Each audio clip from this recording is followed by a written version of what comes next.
What's up, y'all? The NBA season is back, and while teams continue to find their footing, our partners at Fanatics Sportsbook are already running championship plays. Bet with Fanatics and earn up to 10% fan cash on your bets, win or lose. So even if your bet misses, you're still scoring fan cash, which you can use on NBA gear, tickets, and exclusive Fanatics events. And with fair play, if your players go down injured in the first half, your bet stays live. Make the switch and get more ways to win with Fanatics Sportsbook. Winning hits different here. Been that long? You want to try that again outside after school, you punk? After school, after school,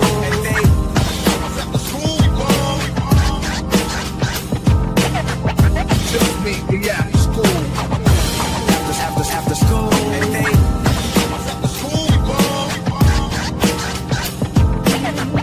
just me, we out of school. After school,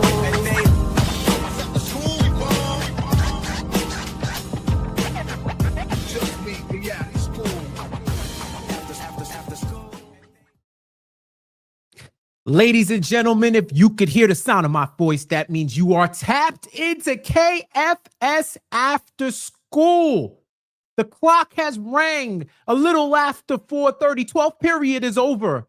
And it's time to talk Knicks hoops with my guy, Shawn, with a W. Please say the W.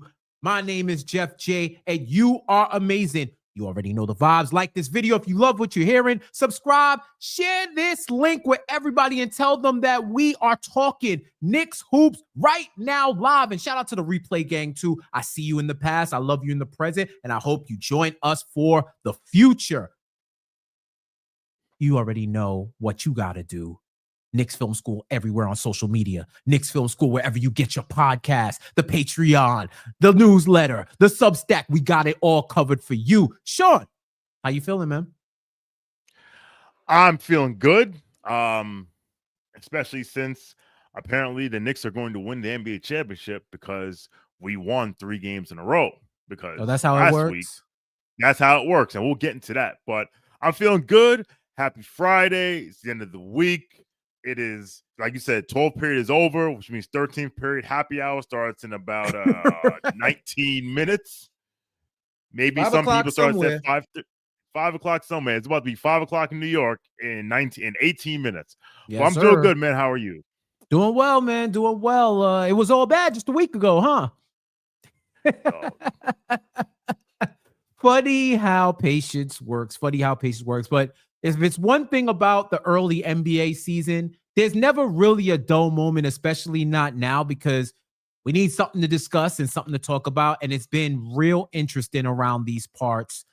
Yeah, man, let's talk about it. The Knicks hot off the heels of conveniently and comfortably placing the Minnesota Timberwolves in the VIP section of the Dub Club. 137-114, a victory. 5-0 at the Garden. First time since 2012-2013 season. These guys scored 83 points in a half. First time they've scored that much since 97-98, 28 years ago. So a lot of statements made. All intents and purposes, a 10th of the way of the season through, and you could say this was a signature win for them. And I think more importantly than anything, you're seeing the plan come together. You're at least seeing the vision for what it can be. What stood out to you, bro?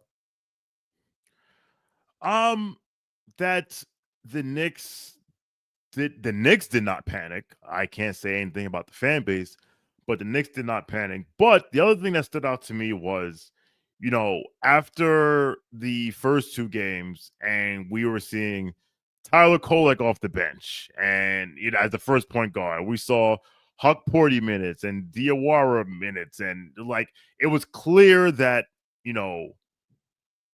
Mike Brown was very interested in not just saying, okay, I got 7 guys, it is 7 guys I rock with, and that's it. I'm pulling up the box score now from the opening game, and that wasn't Diawara. Trey Jemison played 7 minutes that day. So we played 11 guys that night. I say we like I'm on a team. We. It means more than yes. As opposed to Wednesday night, 9, yeah, you could say 10. 9 guys played double-digit minutes. Yabusele played 8. Everyone on the roster got in the game, but that's because this game was out of reach very early. So it seems as if Mike Brown has figured out who his 9 to 10 guys are, and he's figured out his rotation. And guess what? That's what the regular season is for, to figure these things out.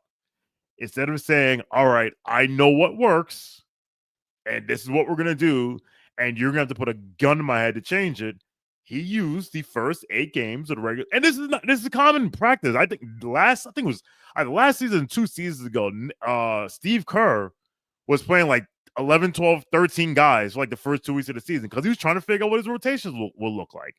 So that's what stood out to me. The Knicks, Mike Brown, used the first 2 weeks of the season to figure some things out, and it looks like he may have figured some things out going forward. I like it, man. I like it. Just to give y'all some numbers on where the Knicks stand as of now, 5-3 on the season. They're 6th in point differential at +5 in the 6. Houston and OKC are the only 2 teams in double digits, with Denver creeping up on it. They're 4th in offensive rating at 122 points a game, 14th in defensive efficiency, and they're about pretty much a point away from top 10. So they're 14th in offense, 14th in differential. Over the last 2 weeks, it's pretty much comparable as well. So just some numbers to give y'all, just to show you where they're stacking up on the season. One of the things that I saw, what stood out to me, was this offense and what it looks like when everybody's involved. And I've heard, and we're going to get to it too in our social section, just the conversation over roles and what is considered within a player's bounds and what's considered out of bounds, right? And we'll talk about it a little bit more. But I can say guys like OG Anunoby, guys like Mikal Bridges, they found immediate comfort in this offense. You see what it looks like when you get your guys easier looks, more comfortable looks, whether they're in transition, whether they're in the flow of the offense, where they don't have to pound the ball and dribble 24/7 in order to get their shot. It's been widely talked about. Brunson's average dribbles per touch have been cut by like 2 or 3 from last season to this season. And you see the dividends that it's paying on the distribution end with the assists, and just on wear and tear, where you see a mesh of last year's offense and this year's offense. This year's in terms of the egalitarian nature of it, where they're sharing the ball, and last year's where if everything blows up, you got 2 all-NBA players that you could go to in a pinch to make something happen as a last resort, not as in case of prosperity, in case of emergency, and a case in everything in between. So I like the fact that they are sharing the rock. I think they're undefeated. If my memory serves me correctly, I think they're undefeated this season. And even going to last season, when they dish out 30+ assists, their win-loss is astronomical. So it shows that sharing is caring. And I really enjoy watching the team play basketball. I can say that. That's something that, above all else, stood out to me. I enjoy watching them play because they're playing offense, not like everybody else in the league, but they're playing it in a style and a way that's agreeable to the eyes, that's highlight worthy, Broadway worthy, and that I think is more conducive to winning, in my opinion. And it's just fun to watch them get buckets in a variety of ways. I think the Knicks are still one of the last bastions of a confluence of the old game and the new game. Because you got hoopers on the team, you got shooters on the team, you got ballers on the team, however you want to classify it, they got a good mix of them. And you get to see the variety of styles when they hoop. think the term that you used on the timeline is you called the offense "summertime fine." Yeah. And Shout out to Teg. But that was one of his best mixes. If you haven't followed Teg, I think he still goes by IQ for 3. He is the resident clip man on Knicks Twitter, and he made a mix of their ball movement and the way they were sharing the rock to some smooth barbecue-esque beat. I could feel the breeze in my hair. I could hear A-Marie singing, "Why Don't We Fall in Love?" Like, it was like straight summertime fine Knicks offense. Like, that's how it looked. If Rose was a basketball offense, it was what we saw with the New York Knicks. Yeah, I mean, what did we talk about last year? A lot of offense evolved into Save Us 11, and Save Us 11 is not a viable long-term strategy if you're trying to win a championship. I say this all the time: the true legacy of the Heatles, of the 2010 to 2014 Miami Heat under LeBron James, actually of the 2010-11 Miami Heat specifically, is that you need 8 guys to win a title. Like, the idea that, like, if you have 3 guys, we could put me, you, Macri, Andrew, Benji, DJ, and Mensa next to them, and Jeremy, and you'll win a title. It's ridiculous. You need 8 players, and you are seeing, again, you saw Mike Brown try to figure out who those 8, 9, 10 guys were, and it seems that he's found it. By the way, I looked it up. In the last 2 seasons, so last season, this season, when the Knicks get 30 assists, they are 27-4 in the last 2 seasons. And I bet you one of them 4 was that stupid ass Houston game. I bet you was one of them 4 of that stupid ass Houston game. No. I'll tell you what the games were. It was a Bulls game last season in November in Chicago, right? At home. Oh, that was when Josh Hart fouled Kobe White's hair. Some bullshit. Okay, yeah. What was the other ones? What was the other ones? Real quick. What was the other ones? The other ones were the last regular season game against Detroit in Detroit, where we didn't play anyone for a half and they won and they were talking cash shit. Yeah. Then the Laker game, the night that Brunson got hurt? traded. And no, that was the one in LA. The one in New York where they lost the one after Luka got traded.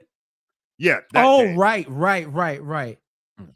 And they lost the game against the Clippers at home in March, but I don't really care. Whatever, who cares? Oh, I remember. Yeah. I think that was with Batum. I think Batum game timed them or hit a shot going into OT or something like that. Or that might have been 2 seasons ago. That was in LA. This was in New York. That game, Kawhi was 27, 10, and 7. Good God Almighty! Lakers. The last few New York versus LA games have been madness. Like, both Lakers games and both Clippers games. It's always something. If you want to see entertaining hoops, the last few years, it's been like worth the price of admission type shit. There's always some bullshit. It's always some bullshit when against the LA teams. Whatever. Then the Lakers beat the Knicks, and then Luka got traded that night. I was sick.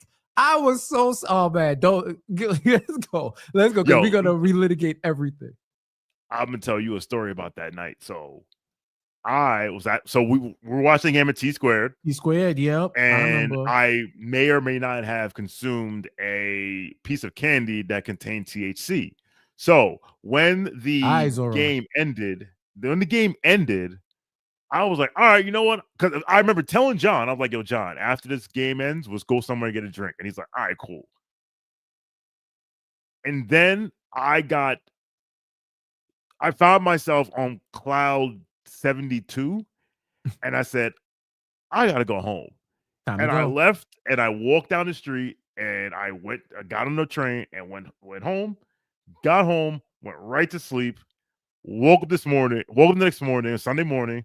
I was scrolling Twitter, and I just see something like, I can't believe they really did that to Luka. I'm like, what the hell are they talking about? So I go to search, I type Luka Doncic, and I see it. I'm like, wait a minute. They, like, while I slept, Like the one time I leave early and go home is when the whole shit goes crazy. The one time, whatever. Anyway, so back to the point. So two things. One, 27-4 when they get 30 assists. Two, save us 11 offense is not viable long term if you're trying to win a championship. Again, the legacy of the Heat is that like you just can't have three guys and you can't have three superstars and eight guys and eight guys you pulled off the street. And so far, so good. And the Knicks are, because you read off the offense and defensive rating, they are fifth in net rating at plus 5.3 points per 100 possessions, only behind the Houston Rockets, Oklahoma City Thunder, Denver Nuggets, and the San Antonio Spurs. Right. And for those of you who don't know, the difference between cleaning the glass and NBA stats is cleaning the glass filters out garbage time. And even with that, they're fifth. They're fifth in net rating on both. So it's really negligible. Once you get to top five, it gets to like percentage points, like 10th percentile. Absolutely. So it's kind of negligible, but it's good to know like that they are top five in net rating. And mind you, they're top five in net rating when they haven't played a real complete game yet. Like a complete game wire to wire yet. Word. They haven't played. They did that to the Wolves with JB and Cat, for the most part, for them, light cardio session. For them, I won't call it full cardio because they, double doubles. Cat makes it look easy. It's not really easy, and he was still attacking the paint like Mike Brown whispered the Winter Soldier codes in his ear, and he's dunking on the entire league now. Brunson was 3 rebounds away from a triple double. And I wouldn't have recognized it unless the broadcast said it. So they are still rounding into form. And early on, they're seeing excellent results. So I think that's a positive. Can I ask you a question? Sure. Are we winning the championship now? You would believe that the way the timeline reacts, right? I mean, look, man. Whatever. You can't listen. I believe in anything in life. I believe in moderation. So I'm not going to tell you that the Knicks are going to win the title, that the Knicks are title contenders because they won 3 straight, because they were title contenders before that. And I'm not going to tell you that they're going to miss the playoffs or this team ain't it because they lost 3 straight. Like, declaring the season over in October on Halloween is some of the dumbest shit I've ever seen. Now, I will caveat that with this. Some people do not do well when their reality does not meet their expectations. That's just who they are as people. Some people just wired that way.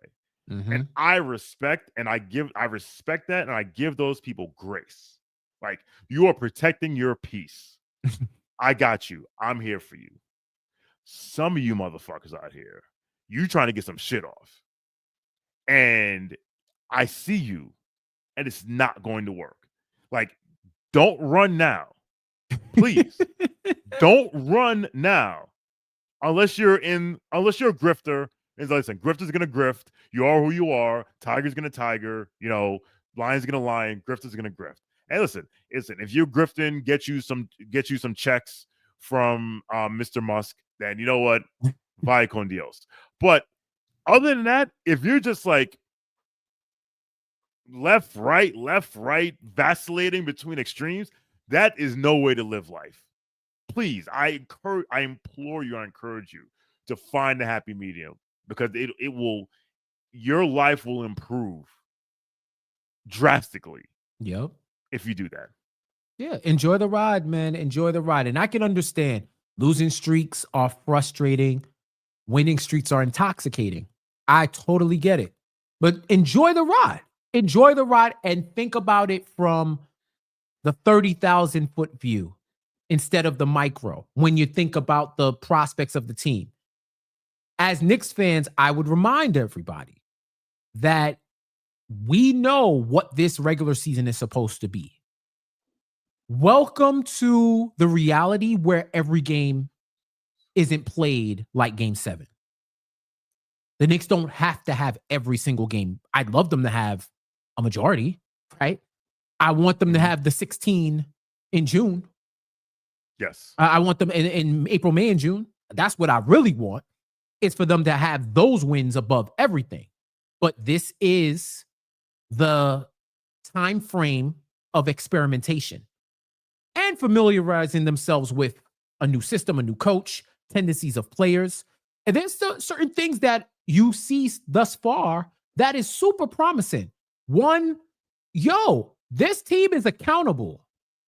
They are starting to be accountable to each other. I don't know if you saw it, Shawn, when Mikal and Jalen ran back on defense after a turnover, and Mikal caused a miss, and nobody else ran back, and the Wolves were able to grab the rebound, put it back, and he turned around. I think it was the Wolves. It might have been the Wolves or the Bulls. And he turns around, and he's like, get the fuck back. Yes. And he's talking to OG first. Yeah. Because it hoops, when you're the closest one that didn't run back, you the first one that's gonna get the smoke. Because it's like, fam, like run, like keep running. Like, it's not a foregone conclusion that they're gonna hit the shot. And they had a conversation, and that was it. And they were able to move. It was so hilarious that Brunson put it in his IG. And when he had a highlight, it's a hilarious picture. If you go to Brunson's IG, it's Mikal looking up at OG. It's like meme worthy. Like, he's looking up like, the fuck are you on? And OG's like, huh? OG's like looking, he's focused. And Mikal's just like, I really can't believe you did it wrong. Like, he betrayed him. But they were able to galvanize around that. And that's the type of outward accountability that you want. No need to speak about ego stuff or outwardly sub folks or even talk about it. Like, if it got to be said, it got to be said. That's one thing. But I like to see that. The other thing, and your mileage may vary on it, I think it's cool. I think the DPOG, the victory Tim, is cool with the hard hat and the vest. I look at it like wrestling. I think Mike Brown is an excellent booker because I see what he's doing. When Jordan Clarkson won the defensive player of the game, and he explained why, I said, Mike Brown needs to book wrestling. Jordan Clarkson gets the major victory. Mikal, he assumes his position. Mikal is always the person that's standing up, throwing the peace sign. He's the official advocate. He's like the sponsor of the DPOG award. But there's been times, and Mikal said it, I feel like I've gotten snubbed a couple of times, but we move. Mikal is on the chase right now. And the chase is always better than actually holding the title. You love your character when they're chasing for the title. And then when they get it, they got to elevate to another level. You had Deuce win it after a phenomenal two-way performance. OG, he's won it enough, so now he's in the mid-card. He's helping the young up-and-comers. He's playing help defense. You are inside I broke baseball it down, right now. With Mikal is Cody Rhodes in 2024. He got to finish his story. He got to finish the story. And I think he's going to get his shot at the next national game, the next nationally televised games. He gets the shot at the DPOG, and we're going to send the fans home happy. Oh, my God. Long-term storytelling. That's how, I'm telling you, bro. But just aside, that's the type of stuff that galvanized teams. This are beams. This are beams. You know what I'm saying? Yeah. I'm just saying, bro. Like, so I enjoy a good gimmick. Does that make the Christmas game against the Cavs a premium live event? It is. Come on. It is a PLE. That might be low key. The Christmas game might be the Rumble. It's the first game on the road to the playoffs.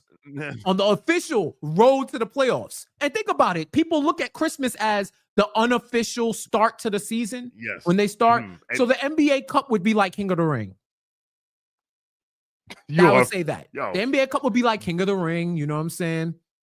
But Christmas is our Royal Rumble. This is why you're a legend in the business. And by the business, I mean the industry. All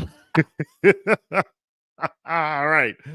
Okay. So that is the week that was. Knicks are 3-1, 5-0 at the Garden. I got tears in my eyes because this motherfucker Jeff is hilarious. let's jump to really quickly before we get back to Knicks talk. Let's jump to the league at large for like a few minutes. Yes, sir. So we were gonna do this segment last week, but shit happens. We're gonna play a game that I stole from the hell. What's the name of that damn Around the Horn? Rest in peace, Around the Horn. Buy or sell. So, Jeff, give me one team. If you have two, give me two. One or two teams that you are buying and one or two teams that you are selling. So we'll start with you. What's one team based on the first 2 weeks you are buying based on their performance so far? Ooh, I like this one. You know what? I'm buying the San Antonio Spurs. Okay. I'm buying the Spurs because I don't know if they can get a top 4, but it looks like last couple of games be damned. It looks like Wemby is getting comfortable, which is frightening for the rest of the league. Stephon Castle is stepping up. You know, they got Devin Vassell. They've got players. I don't know what their bench is going to do. You know, they got Harrison Barnes. They have Sochan. They have guys. I don't know if they're deep enough to make a significant run this year, but they have the type of transformative player that anything is possible. I would not want to see the Spurs in the first round. If I'm anybody, I don't want to see the Spurs in the first round. Think about OKC Spurs round 1. Oh my goodness. In the pit of my soul, I feel Seattle, Denver in 93, 94. But like in the pit of my soul, only thing is Seattle didn't win the title. They were never coming off of a title, but yeah, it gives me a little bit of those vibes. They were the one seed though, right? So yeah, I think I buy them as a team that's gonna get one of them playoff spots. I'll say that. They're gonna get one. At worst, they'll be hosting a couple of playing games. Okay. The team that I'm buying, and I cannot believe I'm saying this. I'm buying the Philadelphia 76ers. I was wondering if that's where you were going, but here's what I mean. Yes, here's what I mean. I had them finishing 11th. I had them under their win total, which I believe is 42.5. This Edgecombe kid is pretty good. Now, so when I say I'm buying them, I'm not talking about championship or finals or conference finals, but like I had them 11th. I don't think, and they're going to get Jeremy McCain back in December, sometime in December. At some point, Paul George will play basketball again. He will. And Paul George, for all the guff that he gets, is a good basketball player. Now, number 21 on the Sixers, the ankle grabber, I don't know about him. But he may be a 20-minute player at this point. But I think and listen, Maxey is in MVP talks already. Now, granted, it's 2 weeks, right? But I think that this team, they're not going to be 11th. I don't think they're going to be 11th. I think they're a playing team. I'll go that far. I'm not going to say they're top 6, but I think they're solidly in the playing. And I will say this, like, I like Edgecombe. At some point, he's going to hit a rookie wall. And he's gonna, teams are gonna figure things out. But I think Maxey, McCain, George, what they get from Edgecombe. Listen, I don't know how they got Kelly Oubre to play defense for 3 years in a row, but they have. But I think that they're not okay. Philadelphia is not going to be the complete dumpster fire that I thought they were going to be, even though they did blow a 25-point lead to the Chicago Bulls the other night. But that's what I'm buying. Yeah, right. I like that. Who are you selling? Let me take a look real quick. Let me take a look because it ain't been too many that I'm like, get the hell out of here. Like I don't think I have. I'm gonna leave that one for you because I already know who you're selling. I Really? think I don't think you do. Then it's not who I think. Okay, we'll see. But oh, there's a lot of I know who you. contenders. I know who you think I'm gonna say. I'm not gonna say them. But I know if who it's you think not I'm them, gonna then Should I stay in the West? You know what? You know what? You know who I'm gonna sell? Who? Man, I'm gonna sell the Celtics. I'm gonna sell the Celtics. How you gonna sell a man. team that's 4-5, son? Bro, I'm gonna sell them because Jaylen Brown must be stopped. That man's just for men recidivism has gone unchecked for far too long. Now he's saying it's AI. No, he didn't. No, yeah, he didn't. He said no. AI is going crazy right now. Like now, if this is his bit, if this is his gimmick, then I will retract my sell. I will retract my sell if this is a gimmick. But if it's not, if you're dead ass about this, I'm selling y'all for that alone, man. Like, what are we doing here, bro? What are we? His hair. Maybe he's been doing this the whole time. It's the first time he got caught because he don't look like he's balding like that. You don't need that. Which means he's on the way. Or the Beijing, the dude that does the Beijing for him is like top tier, top of the top. He was cheating on his barber, and then look, if you have options, but you gotta have the right options. I don't know, man. That was just for like comedic purposes. I think other than that, it's tough, man. It's tough because it's so early. But all jokes aside, I might sell the Hawks. Oh, because of Trey's injury. Good. Yo, they look rudderless without that man, bro. Actually, have you heard that the reports that come out that there's a nickname for Trey Young in the locker room, and the nickname is the Dictator because when he plays. So listen, there may be a revolution in Atlanta because there's a lot of like, yo, look how they play without him. Like the first game, I know what game you're talking about when they look rudderless, but since then, like I think, and I was on Hoop Spaces this morning with Chris Barnett. Shout out to him. He's like, yo, he thinks Atlanta has moved on from Trey. He's just still on the team. He just don't know it yet. Like they're like, this team is Jalen Johnson, Dyson Daniels, Reece Shea, and we're going from there. And friends. And everybody. And friends. The team I thought you were gonna say. The team no, they've been sold. They've been sold. They've been sold. You have to buy something. You have to own something in order to sell it. I'd never bought that. No. I thought you were gonna say the Lakers. I thought you were gonna say what? I was gonna say the Lakers. I bought it to snow time, bro. I'm a snow time truther. I'm not gonna when they started. You know what? I was on the edge because when they started putting Jake LaRavia in Big Three talk, I see the propaganda. Let's relax. But I'm a sucker for a gimmick, bro. Snow time Lakers. I'm kind of with it. But I don't think it's fake. I don't think it's fake. I actually think they needed Austin Rivers to step up the way that he did, and he's Austin Rivers.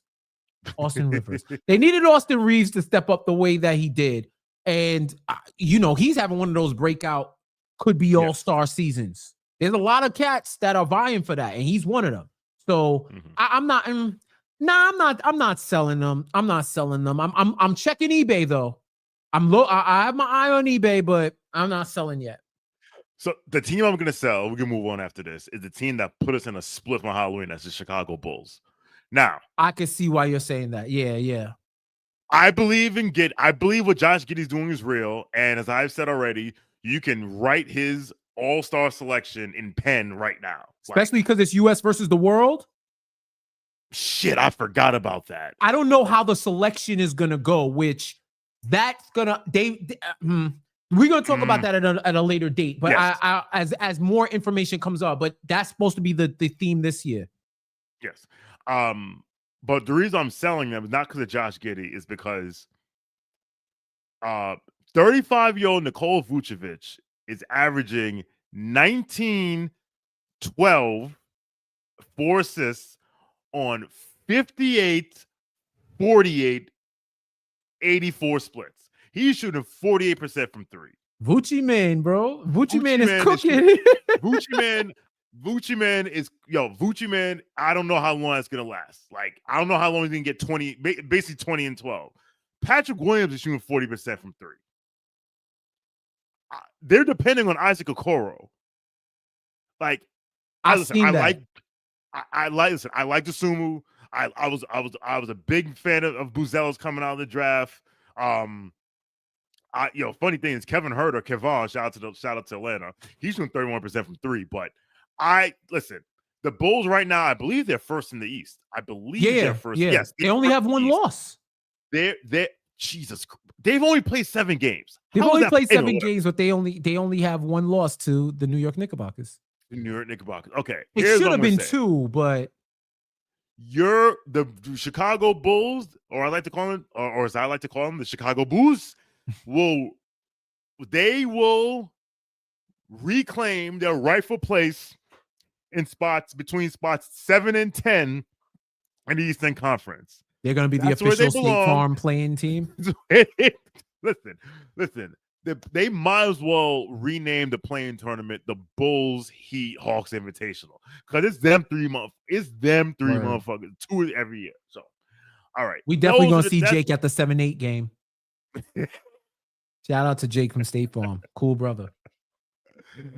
All right, so that's the teams we're buying and selling. Now let's get to the social media section. Let's get back to some Knicks talk, because social media came across some things this weekend. Over the last week. At first, we're going to start with my man, your man, KFS alum.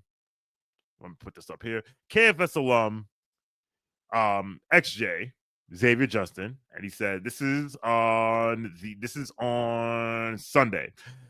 As the Knicks played today, I want to take a moment to share a reminder that nothing that happens this season can vindicate Thibs or prove they should have kept him. So whatever some of you are rooting for in the hopes of legitimizing that narrative, it's not happening. Before I go forward, Jeff, do you agree, disagree, or are you neutral to this sentiment? I think by virtue of me being able to see both sides and knowing how it's gonna play out in real life, I'm to the center of the results side.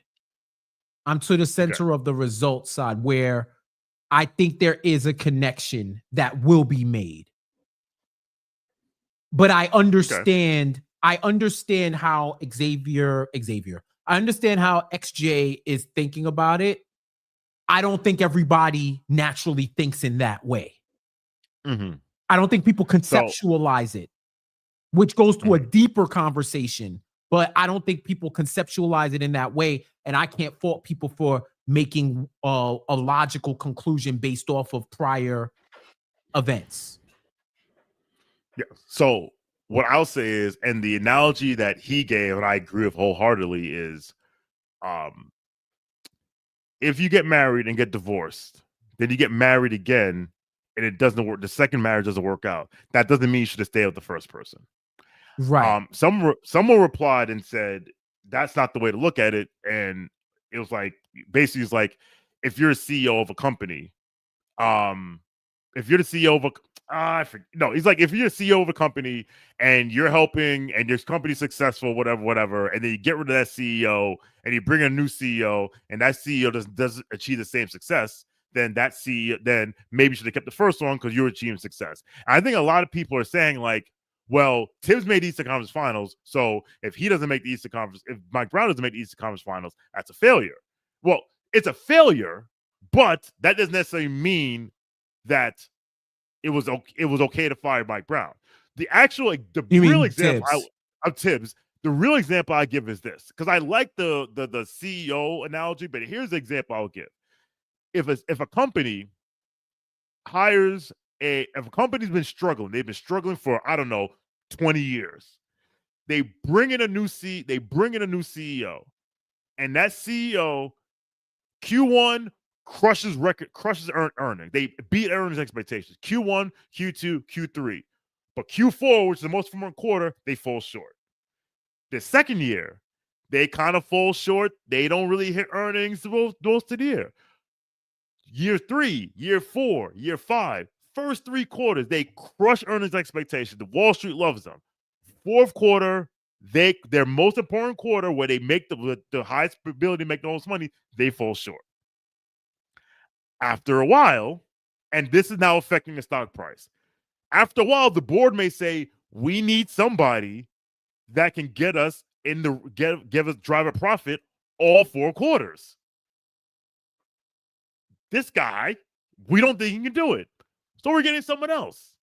Now, if you bring in a new CEO and that CEO does not drive a profit in that 4th quarter, yes, he was the wrong decision because you brought him in to drive that revenue in the 4th quarter. That doesn't mean you should not have gotten rid of the first CEO because that CEO literally did not get what you were asking him to do. Right. Now, I like that. Yeah.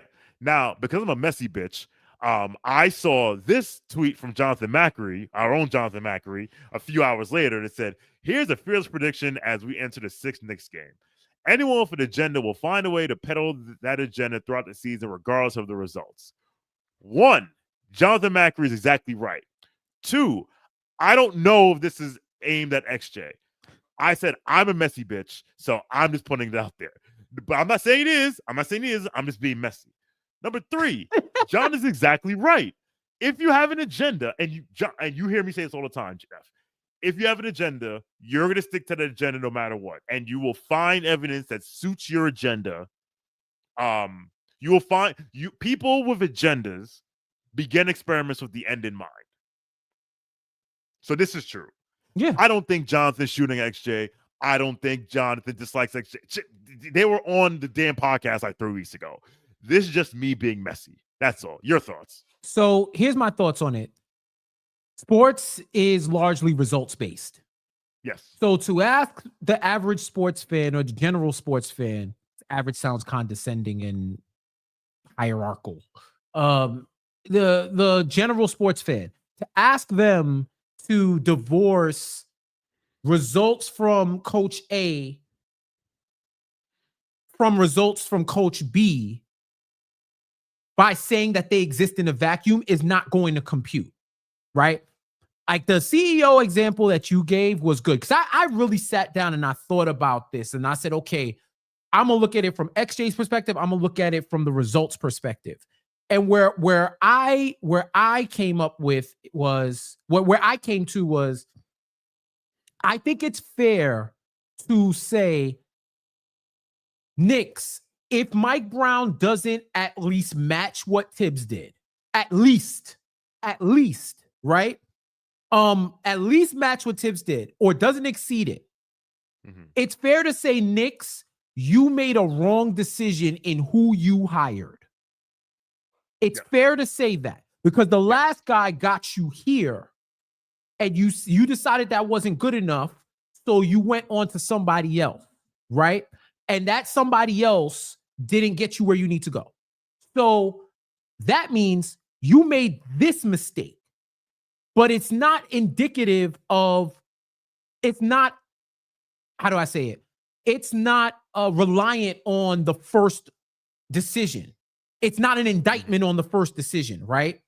So that decision to part way with Thibs was made based on what they saw and what their goals were.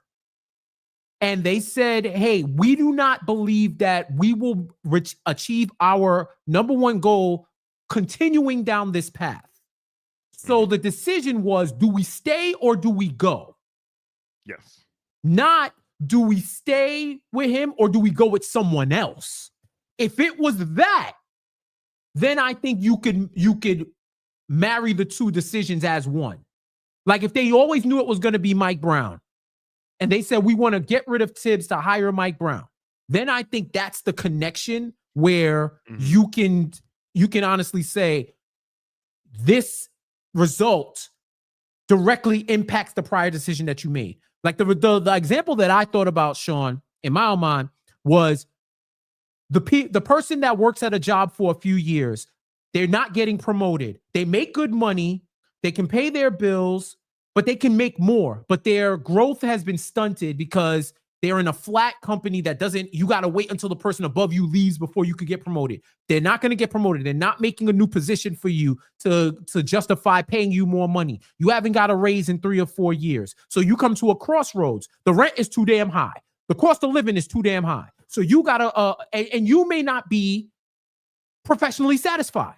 So you got a decision you got to make. Are you going to continue down this path, kick the can down the road and see what you can make happen in the company? Or are you going to dip? So I know a lot of people who have dipped from corporate life and either become entrepreneurs or go into another company, and it may not have been successful, right? So then, normally I would expect somebody to just jump to say, you should have probably stayed where you were before. You were able to pay your bills. You were able to get a salary. But here's the question: were you happy? Were you happy where you were? Did you see a real future, or were you going to be running on a hamster wheel for the rest of your life? Were you content with the work that you were doing? That context matters too. Shoot, I am a living example of that. I made the jump because I you know what I said? I'm making this jump and I'm gonna live with whatever happens because I know I'll be all right. And there's enough moves to pivot if this doesn't work. And that's what the Knicks did. So I think it's fair in a vacuum to say that they're independent of each other. I can also see somebody saying, yo, y'all didn't get where you said you wanted to get, but the other guy was closer. Maybe moving on from him at that moment wasn't the right move. I can see where that goes. Personally, I lean more towards you're judged by the next decision that you made, not the decision to move on. Because I think a lot of people are being disingenuous if they act like they don't know why the Knicks moved on. And that's a lot of what was happening. There was a lot of dishonest, bad faith discussions around why they made the move. And they were just looked at as hasty and whatnot. And a lot of shitting on Mike Brown because they were like, yo, you had a steak and you went to go get steak frites. You know what I mean? Like that's how it was talked about.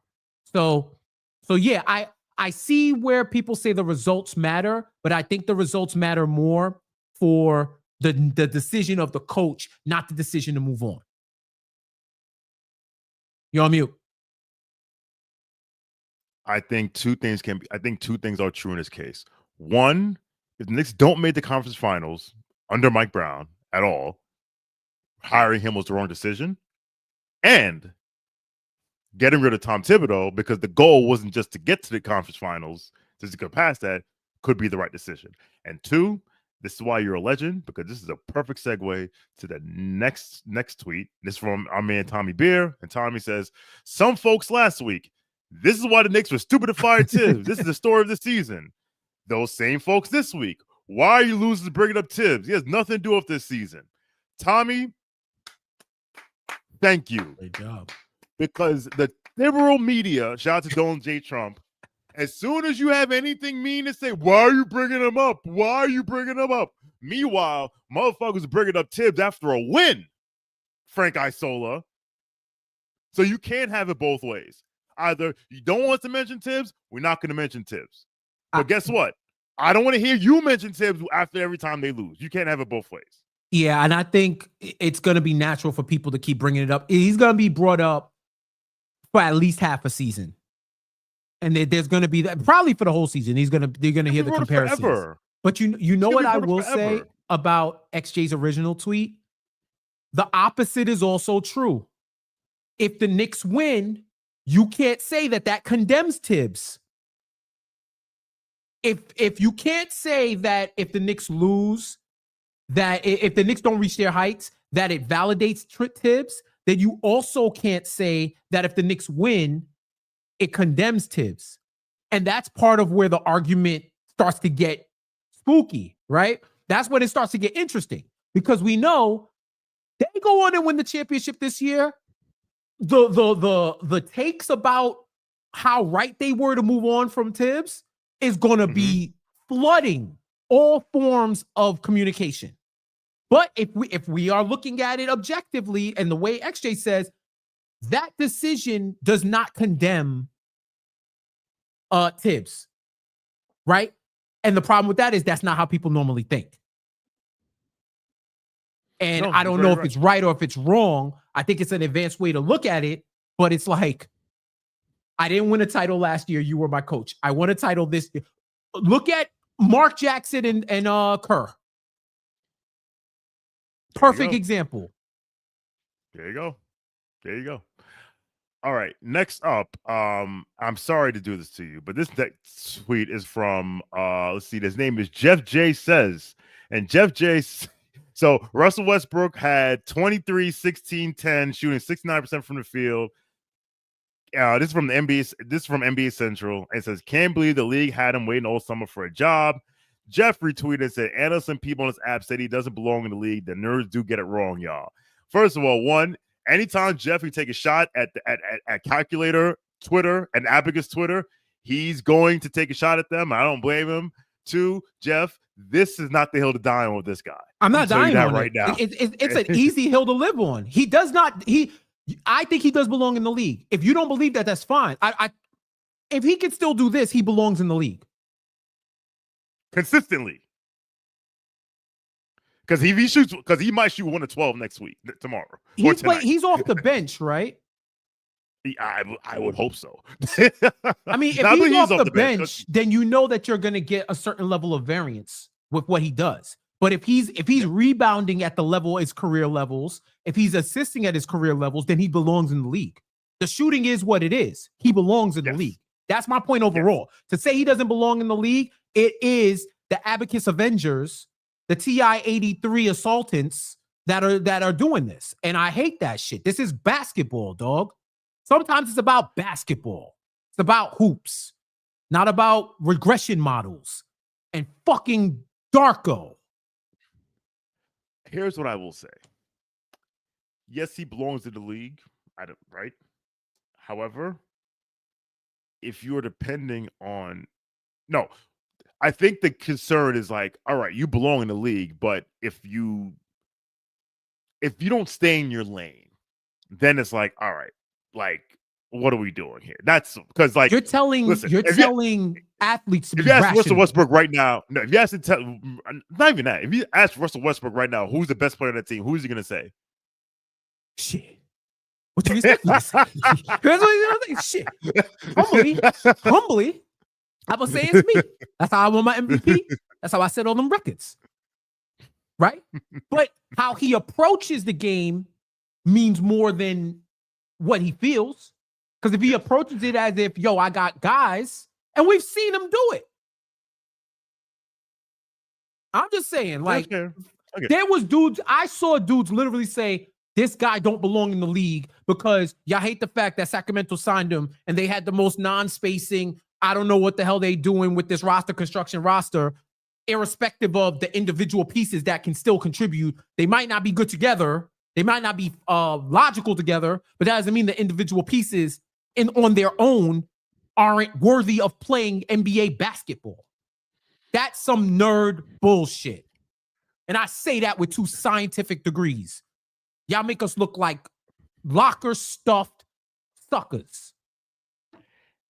Speaking of bullshit, let's pivot to an interesting story I came across on Instagram last week. Coming out of North Dakota, which I'm still convinced is not a real place. But if people did live in North Dakota, they would probably be like these two. Boyfriend and girlfriend. They've been together for 10 years. The man found out that he inherited $30 million, and his girlfriend found out that he was planning on leaving her. He starts feeling ill. Well, you guessed it, he dies. And you guessed it, she poisoned him. Miss Knoyer, such a Dakota name, not quite easy on the eyes. Thought that her boyfriend of 10 years, if he inherited this $30 million and then suddenly died, that she would be able to inherit the money. You're not common law, marriage law. The problem is... Wait for it. She failed to check if North Dakota actually had this law. And North Dakota doesn't have the law. The bigger plot twist, this inheritance that this guy got was an email scam. This poor, stupid fucking guy didn't even inherit $30 million. He fell for a Nigerian prince-type email scam. They were on the way to meet some mystery lawyer at the airport. The lawyer doesn't exist. He's Kaiser Soze. I don't think he deserved to die. What? But, dude. So Jeff, if you're listening to a podcast, Jeff's head his head. No, that's so fucked up. Oh, So because I know how the internet works, I was like, let me make sure that this is not complete bullshit. And I did my research, and according to CBS News Minnesota, this is a true fucking story. She got 25 years because he poisoned her boyfriend to get an inheritance that one didn't exist, and two, she was not legally entitled to, because North Dakota outlawed common law marriage in, guess which year, Jeff? 2024? 1890.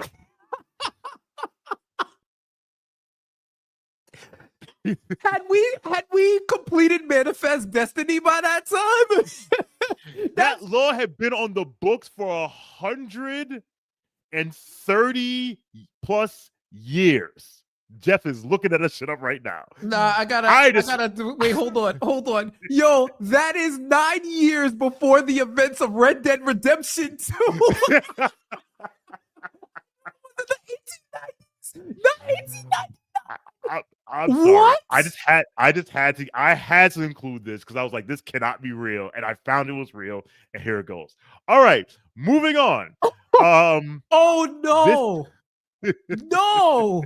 See, wait. First of all, rest in peace to that gentleman. Yo, he didn't deserve to die. Number one, let's be real. Number two, it's just a wild story. Do all that for money that did not exist. Pick your partners well, man. Pick your partners well. Wow. All right. Let's get back. What, to she sports. gave him hemlock? No, he put some. What did she put? No, it says in here. Ethylene glycol poisoning. Like, oh, you see, when it has more than three or more syllables, you know it's fatal, bro. Yeah, 25 years. All right, hope it was worth it. Okay, next up, this is a video I found on TikTok, and it has to do with the World Series, but it actually ties back to the Knicks. Here we go.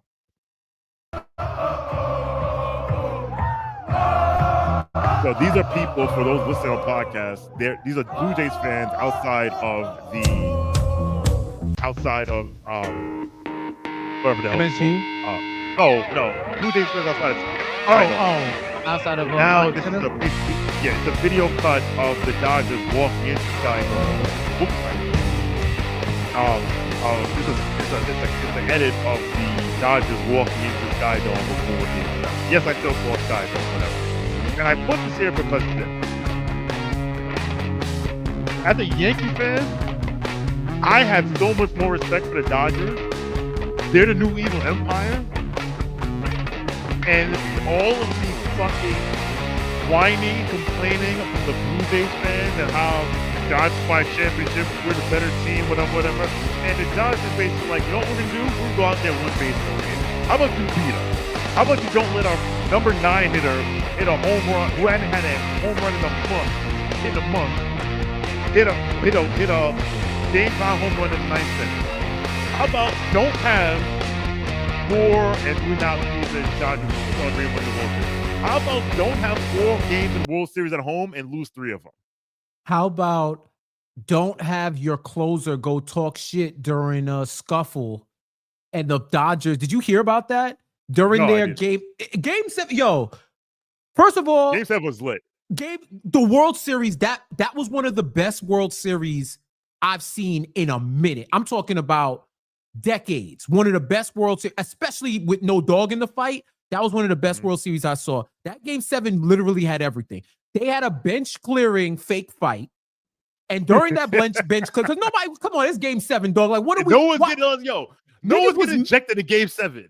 They was mad that they ran out. They had to run because you can't stay in the bullpen. You can't stay in the bullpen. Everybody, it's like y'all got to look at the other bullpen and like, all right, we gonna jog. So they jogging out. Jeff Hoffman gets out there talking cash shit. And the Dodgers was like, you don't want to come in this game. You come in this game, it's lit. What did he do? He came in the game and gave up the winning run. Listen, at the end of the day, look, maybe, and listen, Andrew Claudio always used to say like the Yankee fans who are Knicks fans have unrealistic expectations because we're Yankee fans, don't like the Mets fans because the Mets fans realize the Knicks are more like the Mets. I say, to borrow a phrase from the chief rival of my favorite football team, the standard is the standard, and you have to establish a standard of winning. And if you're not going to do whatever it takes to win, if you have the money to go out and get good players, get good fucking players. So now, again, because of these motherfuckers, I saw this tweet. Now, this tweet is, again, this relates to the Knicks. It's about the World Series, but it relates to the Knicks. And this tweet is from Michael Gerald Gibbs, who said, Blue Jays fan, Dear Mayor Chow, the Blue Jays deserve a parade. The fans need a parade. ALCS champions worth celebrating. And Johnny at White Shirt John responded and said, the Blue Jays will be the laughingstock of Major League Baseball if they throw a parade for losing the World Series. Here's what I'm going to tell you. The litmus test of anything, of how ridiculous something is or is not in sports, is the New York Knicks. Why? Could you imagine if the Knicks lost Game 7 of the conference finals of the NBA finals to the LA Lakers because Austin Reeves hit a three with 10 seconds. No, Rui Hachimura hit a three in 10 seconds left of regulation to tie the game. And then Marcus Smart hit the game-winning three in double overtime, and Knicks can't score. And a Knicks fan went on Rihanna's internet and said, hey, Mayor Mamdani, the Knicks deserve a parade. The fans need a parade. Eastern Conference champions is worth celebrating. Dog. The Knicks got dragged for setting off streamers and fireworks after winning one game, avoiding the sweep against the Heat. That was as embarrassing as it got. Yes. A parade for losers? That would have been the all-time participation trophy. Literal participation trophy. I would have rather he say throw a parade for the NBA Cup. Like, at least I could fake justify it. Like, the NBA Cup should get, at this point in its existence, the NBA Cup should get like a rally outside of your arena. It should get like a rally outside your arena, if that. Or you just celebrate pregame of the next game, right? I'll say this. This is nuts. This is absolutely nuts. There should be some sort of celebration for the NBA Cup, but guess what? I don't want the Knicks to be the first ones to do it. Oh no. Someone else can break the ice. Someone else can break the ice on that. All right. So that's the social media section. All right. We are gonna now go to the Rage Bait Clickbait Engagement Hall of Fame. Last week we inducted Sal Licata. This week we only have two nominees. Nominee number one. So shout out to Knicks Homer. He's not nominated. Shout out to Knicks Homer. He said, this is a week ago after he said, hold on to your favorite player. Trades are coming. And at Blaze God said, I'm at a point where I wouldn't mind Brunson getting traded. I don't like anyone on this roster or staff. And why you watch? You sit there, you go. Here is the other nominees for this week, and it is a guy that we all know well. Get this out of here. There we go. A guy we all know well from last year, Mr. Eric Vincent, who covers the Detroit Pistons. And someone, so Matt tweeted, is Cade Cunningham a top 10 player in the NBA right now? And he said yes. And then he ranked said players. He ranked in order: Jokic, SGA, Giannis, Wemby, Luka, Ant, Cade, Brunson, KD, and Donovan Mitchell. On what planet is Cade Cunningham better than Jalen Brunson?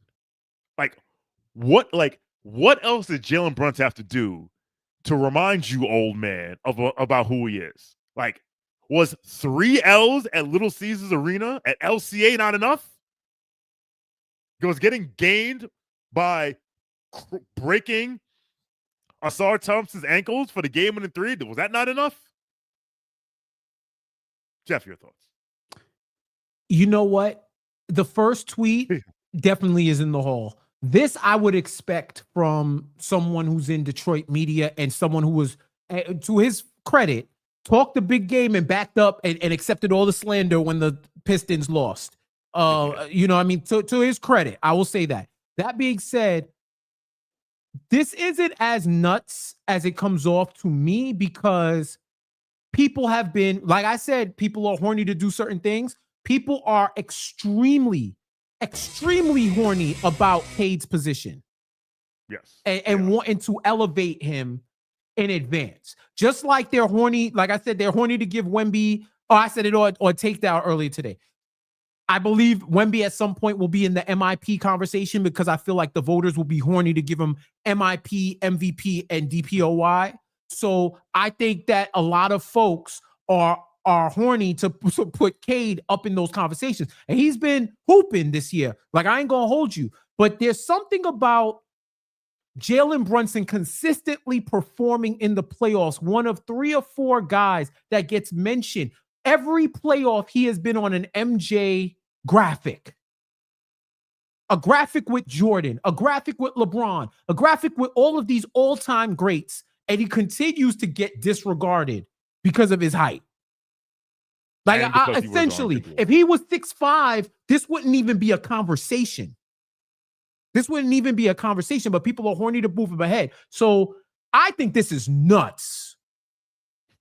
Because I think there's a conversation that had to be had about Spider versus Cade.